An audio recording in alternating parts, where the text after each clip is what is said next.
Lo que están viendo es una estela funeraria del siglo II a.C.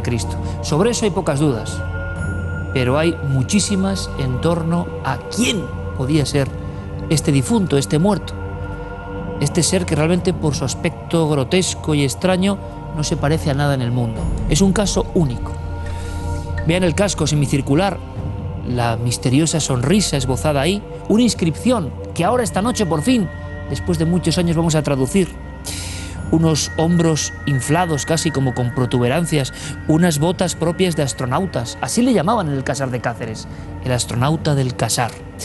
Parte del pueblo le tenía auténtico pavor, quizá por eso el cura decidió ponerlo en un lugar discreto, en un lugar que parecía no ser ni de este mundo ni del otro. Yo me topé con esta historia hace unos 20 años, y ha cambiado mucho todo. La encontré en el trabajo de un gran historiador, de un epigrafista, es decir, de una persona que se dedica a intentar descifrar los códigos antiguos. Esta noche ese historiador viene aquí y nos va a contar lo que ha descubierto. Y es más, nos va a contar también, a pecho descubierto y sin red, quién es para él, como hombre científico y académico, este individuo. Solo les digo que siempre, en su opinión, estamos hablando del primer extraterrestre documentado en piedra en la historia. Es algo demasiado maravilloso para no comenzar ya inmediatamente viajando en el tiempo.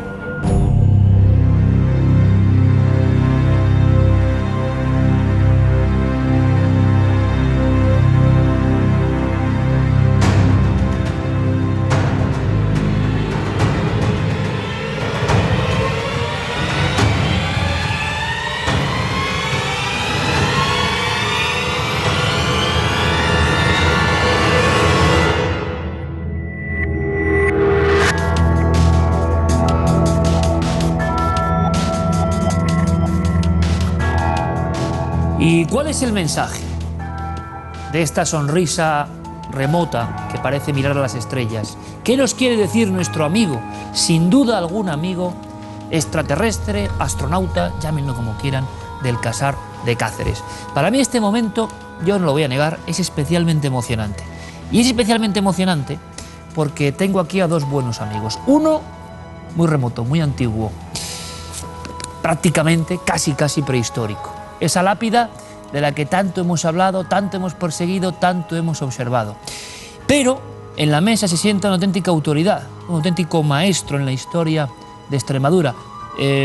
Leer su currículum sería estar medio programa hablando, me entenderán. Esas personas que revivifican el conocimiento de la historia, con todo tipo de galardones, estudioso de la epigrafía, descubridor realmente, de alguna forma, y persona que hace que esta estela se haya conservado. Lo asombroso es lo que nos tiene que contar hoy nuestro amigo Ricardo Hurtado de San Antonio. Yo le agradezco enormemente que esté aquí, porque él además ha pasado, bueno, pues unas pequeñas vicisitudes médicas, pero él me ha dicho: Iker, yo voy a estar ahí para contar lo que tenemos y contarles a toda España. Ricardo, muchísimas gracias. Buenas noches, gracias a ti por esa presentación, posiblemente fruto del afecto que me profesa más que de mis méritos personales. Te lo agradezco muchísimo. Y tú sabes, Ricardo, que yo hablo con el corazón en la mano y voy a contar, si me permites, un pequeño secreto. Vean estos dos libros, por favor.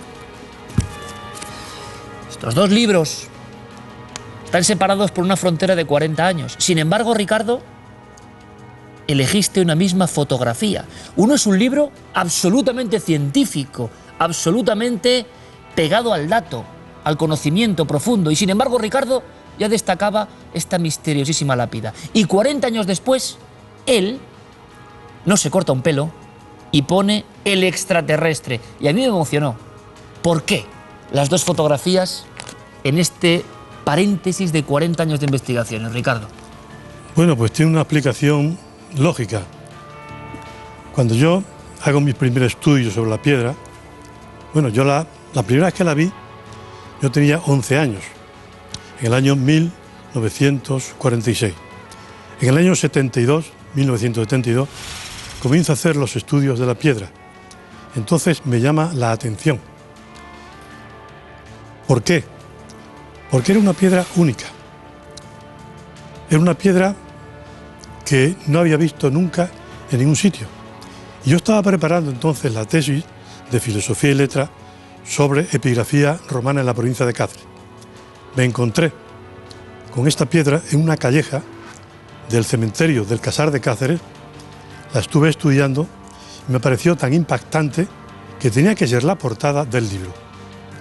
Pasaron 40 años y entonces me dije, tengo que volver a escribir sobre esta personalidad tan extraña, pero ya llamándola extraterrestre, alienígena, porque al cabo de 40 años he detectado y he descubierto que no estamos solamente ante un ser extraordinario, inédito en la iconografía del mundo, sino que estamos ante un ser inteligente de otro planeta, que viene a la Tierra, se queda durante un cierto tiempo y después se marcha. Y queda como hito de su presencia en la Tierra la estela antropomorfa del Casar de Cáceres, que es la figuración en piedra de un extraterrestre con unas grabaciones, unas líneas que son para mí como el ADN, como el pasaporte, son para mí como el documento nacional de identidad de esta figura. Tenía que repetir nuevamente la figura para que fuera ya conocida en el mundo entero como extraterrestre. Esa es la principal razón. Vayamos al principio, Ricardo. Historia de la piedra, porque creo que es una historia también de miedos. Tú has llegado a contemplar en el pueblo lo que sugería esta piedra en los antiguos habitantes del Casar. Te escuchamos. La estela antropomorfa del Casar de Cáceres la descubre no un investigador, porque no sabe de la existencia de esta estela. La descubre un labriego que la encuentra enterrada en las proximidades del pueblo. Se lo dice al cura, se llama don Saturnino García. Don Saturnino la contempla, se extraña, se asusta ante este ser que parece que viene de ultratumba. Desde el principio, Ricardo, ya contemplan que eso no es ordinario. Exactamente. Entonces, ¿qué hace el párroco? Piensa que puede ser la rara figura de algún ser difunto, pero no humano. Entonces, piensa situarla en el cementerio, pero no dentro del cementerio, para no perturbar el sueño justo de las almas de los cuerpos que están allí enterrados. Entonces decide ponerla en el cementerio, pero no dentro, con las almas, sino fuera, en una tapia situada al sureste, externa del cementerio. Y yo, como la conozco desde pequeño, yo he visto en una pared que hay frente a la tapia niños lanzándole piedras, haciéndole blanco de sus travesuras. Y he visto ancianas enlutadas de negro que al pasar delante se santiguaban reverentemente. ¿Por qué? Porque ya pensaban que aquello no era un ser humano, que aquello debía ser distinto de lo que los humanos estamos acostumbrados a ver, a imaginar o incluso a soñar. Ricardo, es decir, que la irrupción del Casar, de la figura del Casar de Cáceres, genera ya un fenómeno sociológico. Vuelvo a sacar sus libros porque quiero que vean la imagen. Bueno, y en la contraportada de este libro, que este veterano, pero como ven, jovencísimo, amigo de espíritu, nos da en Cáceres esta joya. Pero si uno le da la vuelta, esta foto me pone los pelos de punta, Ricardo. Me pone los pelos de punta porque se ve la figura en su contexto. Es decir, estaba situada en un lugar, pues como a los condenados antiguamente también, sí, sí, que no les permitían tierra sagrada. Exactamente, estaba fuera del cementerio y en un callejón sin salida. Y ahí se aprecia perfectamente la tapia blanqueada del cementerio con los cipreses al fondo. Bien, habrá una operación para que esto acabe en un museo y de eso hablaremos luego. Pero quiero que Ricardo me diga, antes de entrar en la inscripción, que esto es como un código, ¿no? Esto es como el código de la estela del Casar de Cáceres, que después de 40 años de investigación él ha resuelto. Yo creo que es la gran sorpresa. Yo no conocía el mensaje. No me lo puedo ni creer. Me emociona, porque es así y él es el científico, historiador que sabe de esto. Y nos lo va a contar. ¿Qué dicen las letras? Que también son espectaculares, extrañísimas.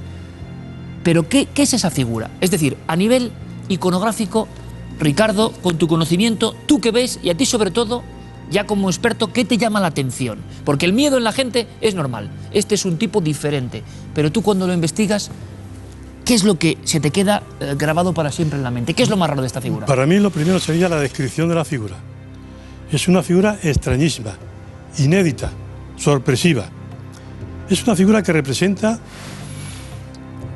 un ser con una cabeza enorme, luego debe tener un cerebro enorme. Es una cabeza abombada, en forma de seta, en forma de bombilla. Está con unos ojos pequeños sonrientes, como orientalizantes. Tiene un cuello robusto, alargado, que sostiene esa inmensa cabeza. Unos hombros elevados, en forma de herradura.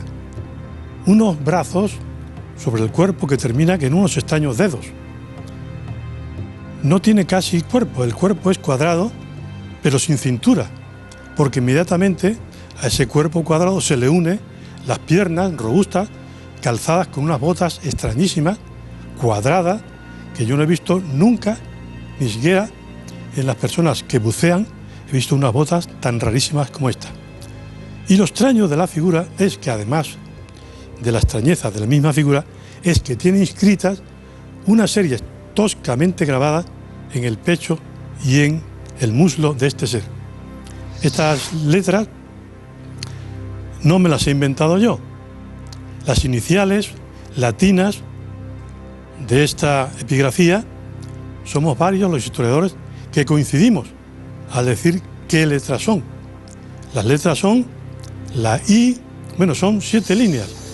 Es la I, la D, la I, la M, la I, la M y Lucia, que es significativo, y eso diría que es la clave de la inscripción, y Lucia.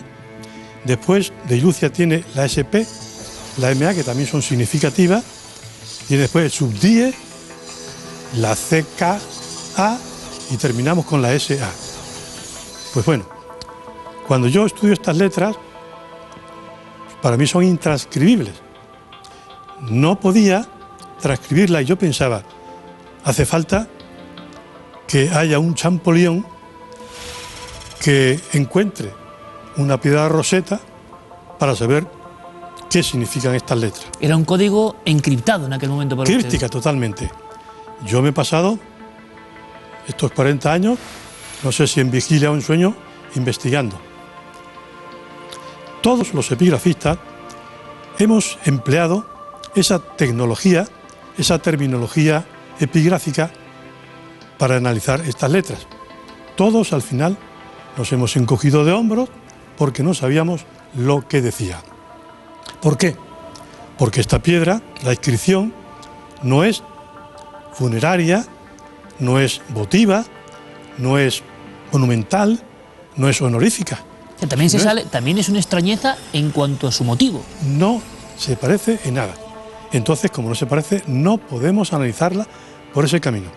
Entonces tenemos que utilizar otro método. Y yo he utilizado el método de la lógica, el método de la razón.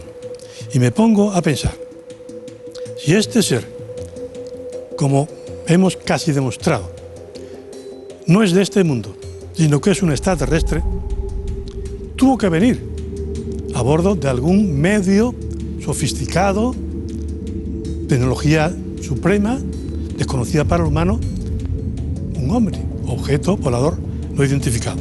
Si está en la Tierra, tiene que convivir con los que están cerca. ¿Quiénes son los que están cerca? Los betones. ¿Por qué tiene que convivir? Porque no hubiera sobrevivido en un planeta tan arcaico como la Tierra y sobre todo en una zona constantemente en lucha. Ricardo, por tanto, este individuo, alienígena, extraterrestre, lo que sea, llegó a un tiempo y a un lugar en que tumultuoso y de guerras. Tuvo que tener protección de familias. Y aquí está la clave en la tercera línea. Y Lucia. Y Lucia, en principio, es un topónimo de un pueblo ibero que está en la provincia de Jaén. Yo creo que hoy día se llama San Esteban del Puerto.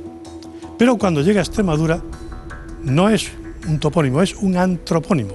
Y Lucia es una mujer porque a continuación está la SP. La SP latina es la SP de Sponsa. A continuación dice MA, Mater. Entonces conocemos que esta Lucia es esposa y es madre. Debía ser para mí una matrona, un personaje importante en un clan, en una familia, que es la que acoge a este ser. Y este ser, cuando se marcha, en agradecimiento, deja su nombre y Lucia en la estela, como agradecimiento a esa persona que le ha protegido. Pero al mismo tiempo, él queda para la posteridad, dejando la impronta de su figura enmarcada en la piedra. Ya tenemos datos suficientes para hacer la lectura de la inscripción. ¿Podemos leerla para que ahora mismo, Ricardo, y tú lo sabes bien, hay miles y miles de personas, muchos jóvenes, que estarán maravillados con esto? Esto supera a todo lo que contó Däniken y tantos otros, con más o menos fantasía, investigadores de la astroarqueología. Entonces, como no somos expertos en epigrafía, Ricardo, yo te pido el resumen, como tú sabes hacerlo perfectamente, para que, mediante tu voz, sepamos qué dice ahí. Si nos lo puedes leer de un tirón, en tu forma. Yo voy a dar la transcripción. Tenemos lo siguiente. Es la primera línea. Tenemos la L-I-D. Indie itineris. Después lo traduciré. M-I-M. Mai, mea, imago, manueri. Después tenemos la clave, el nombre clave, que es Ilucia, un antropónimo femenino que está clavado, Ilucia. SPMA, Esponsa, Mater Amantísima, Subdie, todas las letras.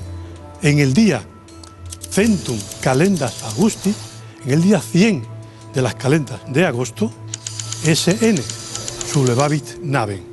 ¿Qué significa? En el día de la marcha, del viaje, iter significa viaje en latín, mi imagen permanecerá. Dedicado a Ilucia, esposa, madre amantísima.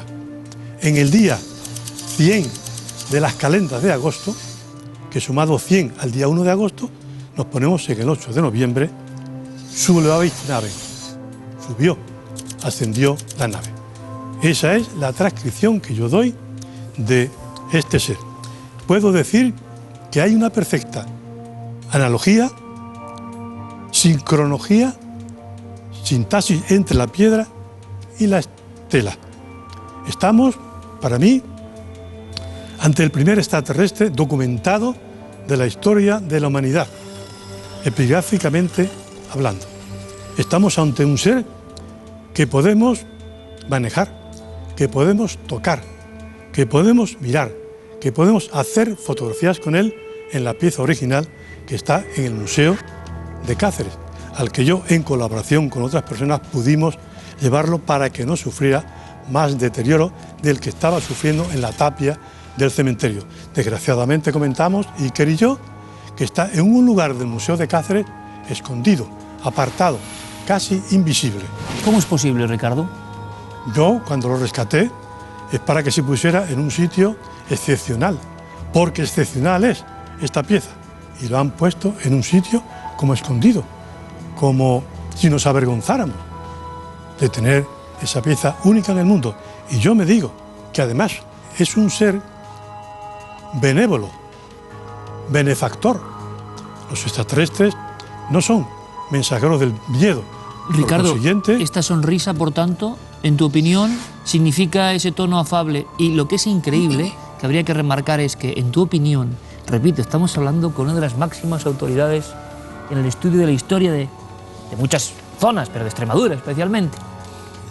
Hemos tenido un momento, yo creo que entrañable, mítico, ¿no?, para este programa, por lo menos para mí lo es. Porque yo he estado hace muchos años delante de esta figura también y creía en lo que ahora dice Ricardo, aunque no tenía tampoco ninguna prueba ni ningún conocimiento. Tú me dices, Ricardo, casi para ir concluyendo, que este ser, que quedó grabado para siempre como una especie de mensaje hacia el futuro, se paseó en una comarca extremeña, lo conocieron quizá algunos de los primitivos habitantes, y un día 8 de noviembre, antes de Cristo, se marchó con su nave y dejó esta postal desde el otro lado. Pues una cosa más, Ricardo, que yo te pregunto ya a nivel de amistad y de admiración, tú lo sabes, ¿qué ha supuesto esta figura, este hallazgo en tu vida? Pues me ha planteado muchas cosas. A estudiar las cosas con más detenimiento. No dejarme llevar por la primera impresión. Hacerme mejor. Porque si él, con la tecnología que tiene, se adapta a los humanos, yo me tengo que adaptar a todos los humanos, buenos, regulares y malos. El extraterrestre, yo diría que me ha mejorado, que me ha hecho mejor y más comprensivo con todas las desgracias que hay en la humanidad. ¿Se puede pedir algo más? Ricardo Hurtado de San Antonio, una autoridad prestigiada en todo el mundo y autor de algunos de los estudios básicos para conocer, por ejemplo, la epigrafía, el estudio, las inscripciones, en fin, nuestro pasado, ¿no?